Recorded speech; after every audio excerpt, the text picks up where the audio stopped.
A small boat, barely bigger than a fishing vessel, races through the dark waters of the Pacific. Its crew is young, terrified, and armed with nothing but a single torpedo and desperate courage. Ahead of them, a Japanese destroyer waits, its guns capable of blowing the tiny craft out of the water in seconds. Now imagine stripping a massive 37mm cannon from a crashed fighter plane and mounting it on that same tiny boat. One shot from that cannon could rip a Japanese barge in half. One hit could sink a ship that torpedoes couldn't touch. This is the story of how American sailors, with no other options and zero resources, built a weapon that destroyed over 800 Japanese ships, and nobody ever talks about it. The Pacific theater is burning. American forces are scattered across 1,000 islands, fighting a war nobody prepared them for. The Japanese Navy rules these waters with iron fists, massive battleships, armored destroyers, and endless convoys of supply ships bringing reinforcements to every occupied island. Into this nightmare, America deployed the PT boat, Patrol Torpedo Boat. Small, fast, and designed for hit-and-run attacks against much larger vessels. They were the mosquito of the Navy, annoying, hard to catch, and capable of delivering a nasty bite. But here's the problem that nobody talks about. The bite wasn't very strong. PT boats carried torpedoes, yes, but those torpedoes required getting within 1,000 yards of a target, basically point-blank range for naval combat. Koshkaders 4. They armored their ships with anti-torpedo bulkheads. They mounted machine guns and cannons that could shred a wooden-hulled PT boat in seconds. They traveled in convoys, surrounded by destroyer escorts, specifically trained to intercept these small attack boats. Every attack was a gamble with survival. Captains watched their boats get blown apart while their torpedoes missed or failed to detonate. The Japanese had solved the PT boat problem, and American sailors were paying the price for that solution. The Navy needed an answer. But in 1942, with the entire Pacific Fleet fighting for survival, nobody had time to develop a new weapon. Shipyards were building aircraft carriers, not experimental gunboats. The front lines couldn't wait for a solution from Washington, so the sailors built their own. The P-39 Airacobra was supposed to fly. Designed by Bell Aircraft Corporation, this fighter plane carried something special in its nose, a 37mm Mater cannon that fired through the propeller hub. One shot could punch through tank armor. One hit could destroy a fortified bunker. It was the heaviest caliber cannon ever mounted on a fighter aircraft at that time. But the P-39 had problems. Its engine was mounted behind the cockpit, an unusual design that made it difficult to fly at high altitudes. In the Pacific, where many dogfights happened at lower altitudes, the Airacobra actually performed reasonably well. But crashes happened. Hard landings, enemy fire, mechanical failures every week. Somewhere in the Pacific, a P-300 Daisen would come down. And that's when the PT boat mechanics noticed something strange. The plane was destroyed, yes. The fuselage was twisted metal, the wings were shattered, but the nose was intact.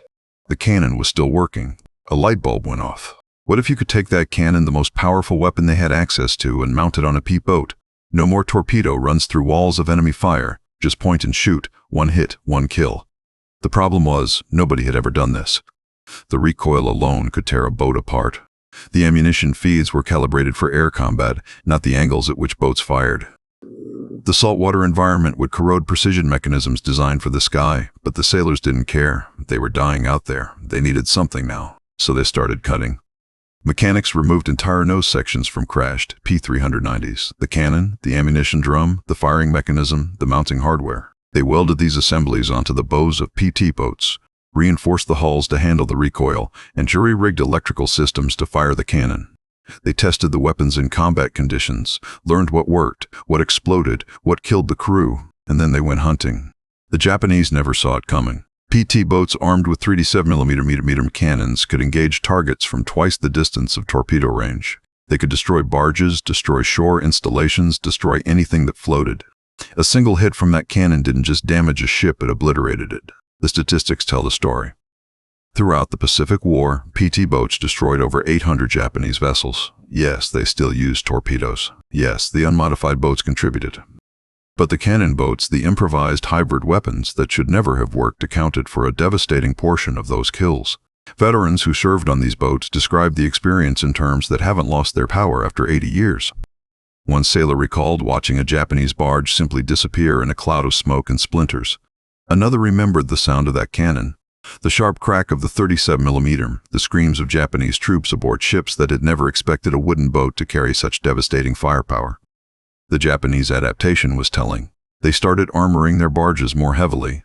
They began traveling in tighter formations. They assigned destroyer escorts specifically to hunt the PT boats, knowing that these small boats had become something far more dangerous than simple torpedo craft.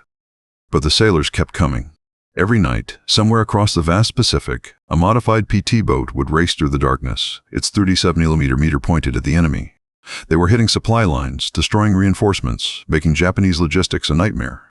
And they were doing it with weapons that they built themselves, in shipyards that barely existed, using parts from planes that had crashed in jungles they couldn't even see. Here's what makes this story so remarkable. We don't know most of their names. The sailors who developed these modifications, the mechanics who figured out how to mount aircraft cannons on wooden boats, the commanders who led cannon-armed Pete boats into battle. They were mostly young men without engineering training, fighting a war that had consumed their entire generation. They left few diaries, fewer photographs. The official records focus on major campaigns, not the improvised experiments of patrol boat squadrons. When the war ended, they went home, started families, lived quiet lives. The weapon system they created was never formally documented. The Navy never issued standardized kits. It meant supply convoys that never arrived, coastal defenses that never received ammunition, Japanese soldiers who died from starvation instead of American bullets. This is the secret history of World War II. Not the grand strategies, not the famous battles, but the million small inventions that won the war. The mechanics who saw a crashed airplane and imagined a weapon. The sailors who trusted their lives to improvise technology. The commanders who said, "We'll figure it out," and then figured it out. In the end, this story is about more than a cannon on a boat. It's about what humans can create when the rules don't apply, when the supply lines are cut, when the official solutions don't exist. The P-39 Airacobra was supposed to be an aircraft. The PAT boat was supposed to carry torpedoes. But in the waters of the Pacific, those rules became suggestions. American sailors looked at what they had crashed planes, broken boats, desperate odds, and built something that changed the war. Next time you read about World War II, remember that the official history only tells part of the story. Somewhere, in a shipyard that doesn't exist anymore, a mechanic was welding a fighter plane's nose onto a wooden boat, and that boat was about to sink 800 Japanese ships. Some stories just don't make it into the textbooks. And let us know in the comments, what other forgotten stories should we cover?